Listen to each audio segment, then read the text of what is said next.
And here with me today is Estefania Ely. Estefania, welcome to the show. Thank you very much. All right, let's get right into it. I know we've got some questions lined up for you. So on the topic of diversity, we've seen a lot of movements over the past couple weeks, couple months exactly. And Nothing coming from over we're here seeing either. a lot more discrimination and injustice. And a lot of students are now starting to speak out and become more active with protest. So how do you plan to work with some of these student leaders and student organizations to help make their experience here at Marquette better and make them feel more comfortable and included? Oh, absolutely. So what we want to do to start off is we need to bring all the leaders to the table.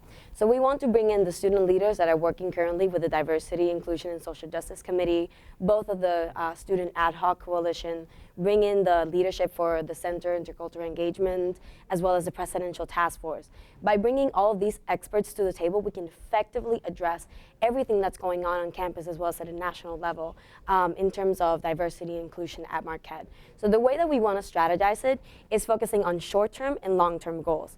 For short-term, we're looking at enforcing IDing on the limos so that no student feels that they're being targeted because they're being asked their ID. And that was something that you expressed in the debate and really emphasized. Oh, absolutely. I mean, the fact that they're asking your ID because they don't look like a Marquette student, we honestly feel very uncomfortable with that and want to address it in the most immediate fashion possible, as well as providing an anonymous option stuff on the for wire the throughout bias this incident semester? reporting. Since currently students do not go through the reporting system, there's no anonymous option, so why would they if they feel that they could be targeted afterwards?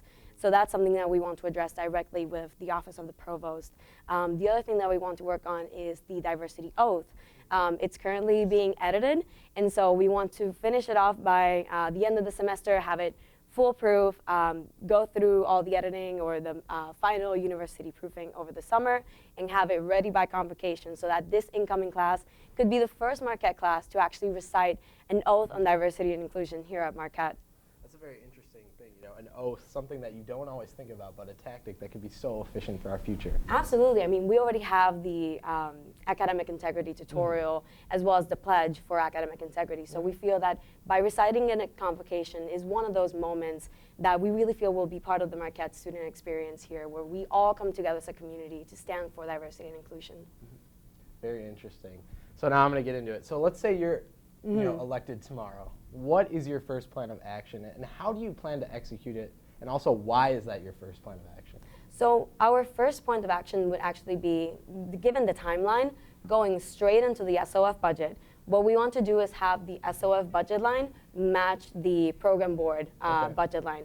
Historically, program board has received much more funds throughout the years, and so we feel that by making both of those budget lines equal, we give students an equal opportunity at having great programming that MUSG has been able to put on for years, but also being able to coordinate and plan all the activities that they want to do.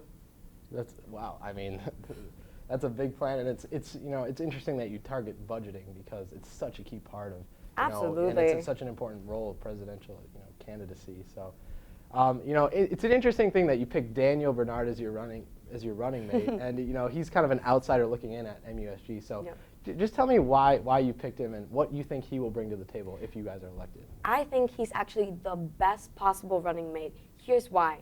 All the other candidates, while I very much respect them, they are internal candidates, and there is groupthink. So what we want to do is really bring an outside voice that's going to look at MUSG as an organization critically with a fresh mind, bringing in ideas, not knowing exactly how is the MUSG culture, precisely because we want to change it.